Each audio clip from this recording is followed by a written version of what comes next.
नाज़रीन बड़े शौक़ से खाते हैं आप इमली। और ये दिखाएं जी, ये देखें, ये देख सकते हैं आप। और ये देखें, ये लम्हा फ़िक्रिया, लम्हा फ़िक्रिया।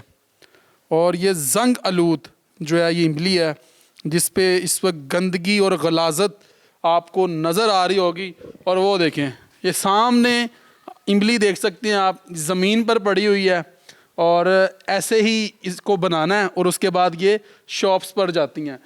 ये कहाँ पे आप इसको जो है डिलीवर करते हैं, यहाँ से पैकिंग कैसे करते हैं, वो सारा ज़रा हमें दिखाएं ज़रा आज। आ जाए, चले उधर चलते हैं। इधर पहले इधर ये भी तोड़े, ये क्या है इधर? हाँ जी, ये भी सारा वही है। ओए होए होए होए, इधर आओ इधर आओ इधर आओ, ये दिखाएं, ये तोड़े दिखाएं ज़रा। ये देख सकते हैं आप नाज़रीन, ये देखें, ये देखें, ये आपको कीड़े भी अंदर नज़र आ रहे होंगे। ये भी दिखाओ, ये देखें, अगर मेरा कैमरामैन पैन करके दिखाए तो ये आप देख सकते हैं।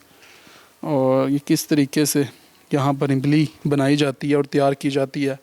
और ये बड़ा आपने बैकवर्ड एरिया जो है वो चुना हुआ है।